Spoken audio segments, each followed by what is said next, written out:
couple of things that I've noticed, I hadn't made a lot of these, but I did make some for my grandkids, and Jim Smith saw it, so that's why I wound up here.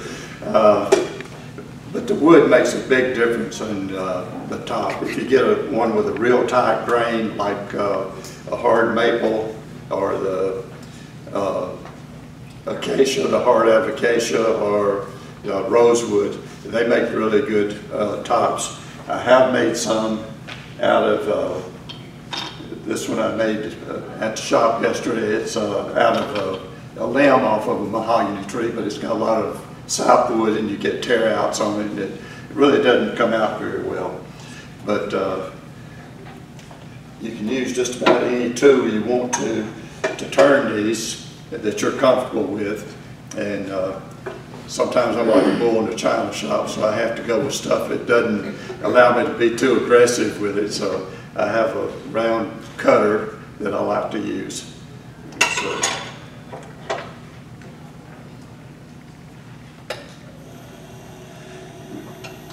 my object is to put a point on the bottom of it, just to be the bottom.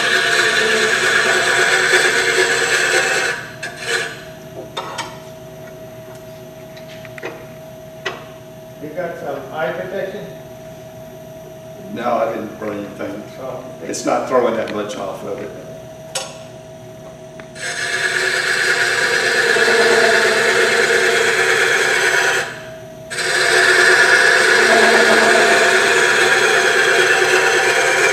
Oh, is that a carbide scraper? That's a carbide scraper? Yeah. Okay. Oh, it's kind of creepy.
You want to get a somewhat rounded point on it. If you get it too sharp, it won't stand up when you try to turn it. Do you make basically one shape, or do you vary it with a bunch of different kinds? I basically make about the same kind. Okay.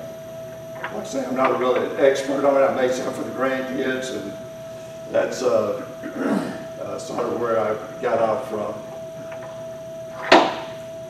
So we have a book in our library. It's like 50 different spin tops you can make. Yeah. All kinds of them.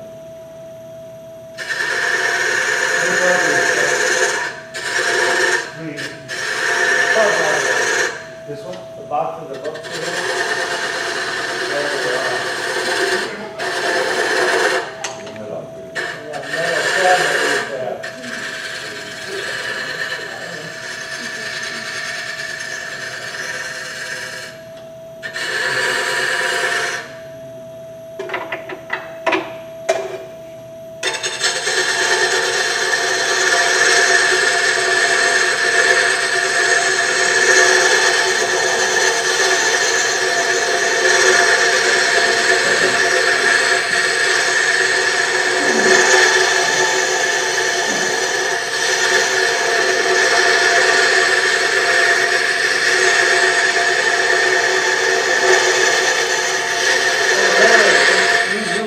Just a little bit.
Jim, is there a trick to where you want the weight to be on the tops?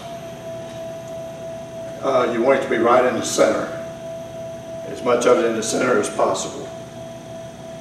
Have you done many with the sapwood and the heartwood on?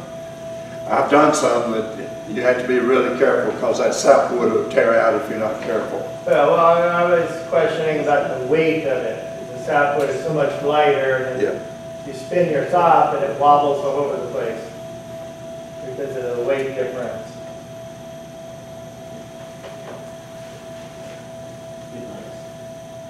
Well, it gives it a neat look. What brand of markers are you using? This is Sharpies. Just Sharpies? And I do have some cheaper ones over here in an off-brand. All right. They work, but I think the Sharpies gives you a little bit more vibrant colors. Okay. And do you put finish on it after this, or I beg your pardon? do you put finish over the markers? Yeah, you can spray them with lacquer. If you want to, you can wax them with Carnova wax. Well, what do? You just leave them and... Well, like I said, most of them I made was for grandkids, and they didn't care whether they were shiny or not. They just wanted them to fade spin.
So is there a reason or a magic number for the distance between the point on the bottom and where the widest point is? Is that critical? Because I noticed you've got it really close to the bottom. Could it be higher? If you wanted it to, I guess you could. Yeah. I just do what's comfortable for me. Yeah, but does it work at the top then? Yeah.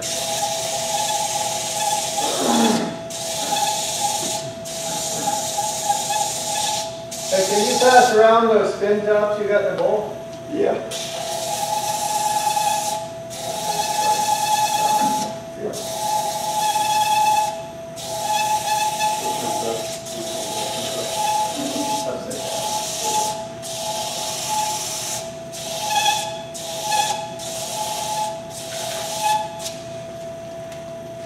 Takes time to get every little tool mark out, but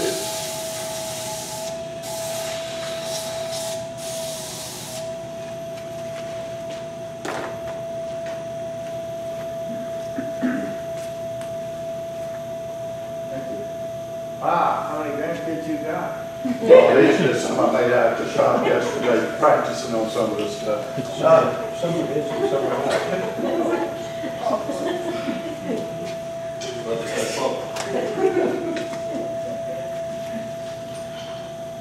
Some you come, some you don't come. Hey, Jim? Jim?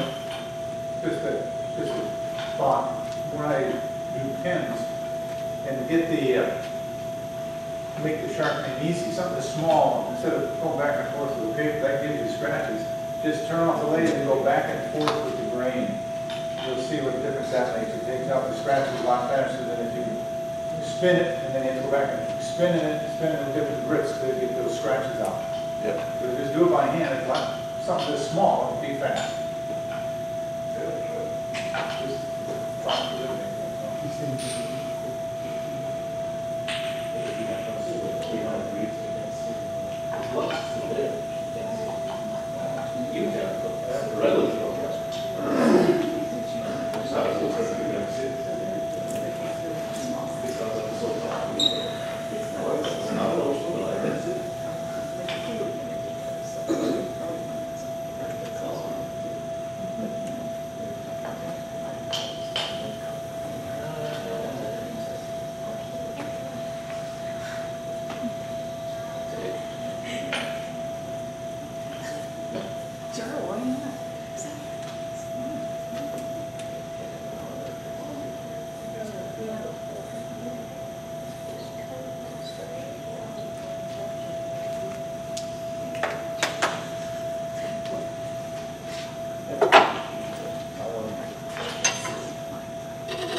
There you go.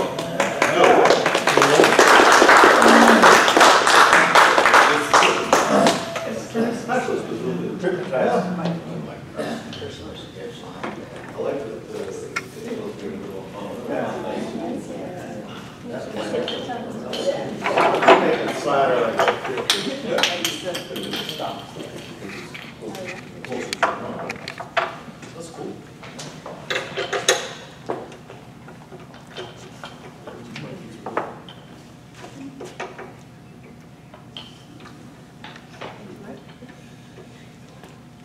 And I'm not sure what kind of wood this is. I got it out at the shop, and Ron said it could be acacia, could be rosewood, or it could be anything else you wanted to call it. So, but it has got a real tight grain on it.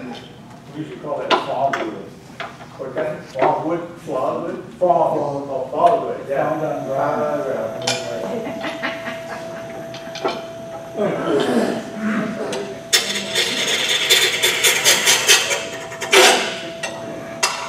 I heard that one a couple of years. I think it was from Ralph.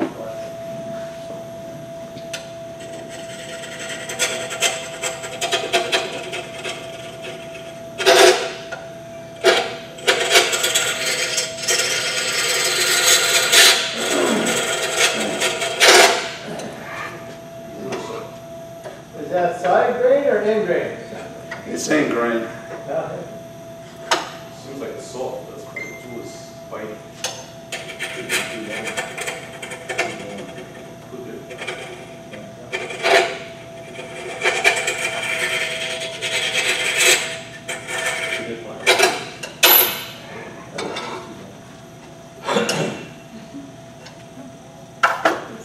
You think maybe your tool rest is a little too low? Is the cutter center with the, Yeah, if you cut it a little bit under the center, you can get your,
yesterday I didn't own a chattering tube, but I made one out the shop, so Oh, we're good. gonna see how this works, I don't know. What did you make it out of? It's a Sawzall blade. Okay, yeah. You need to crank the speed up on the chatter tool. Yeah. I made them out of Sawzall blades too. What profile did you put on the end? Did what? What shape did you put on the end of that tool? It's a round one. Round one? Yeah. You can put a square one or a pointed one, Yeah. a V shape.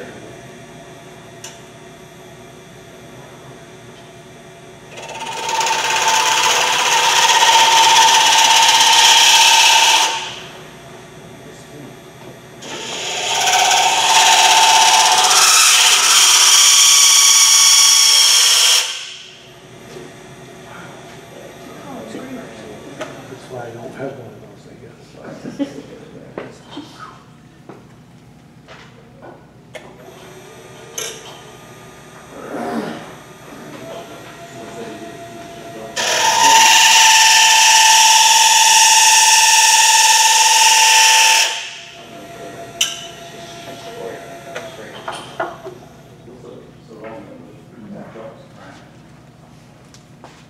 Did it work? Yep, Okay. to some degree. So, sometimes it doesn't work, it just, but that sounded like it worked. Yeah, that sounded like success. That's the way it's supposed to sound anyway.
So Stuart, I think we should all do tops for next month, and we have a top spending competition. Here we go.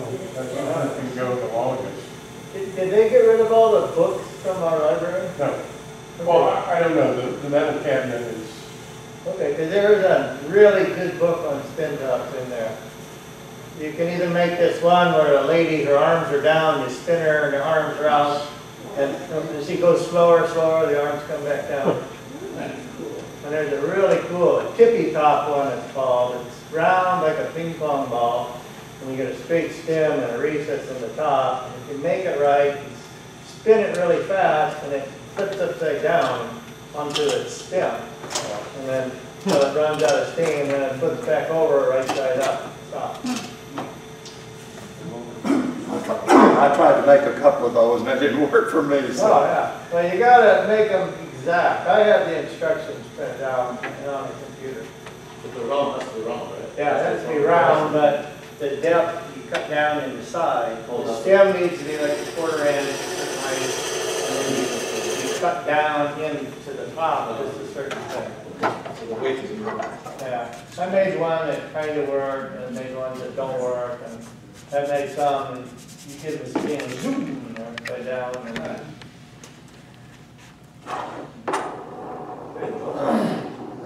I was doing a show once, and I had spin tops for sale, and a physics professor from Miami University came, and he goes, I've been looking for these for a long time to show inertia in my physics class, and he bought 3 of them. That concludes. Thank you.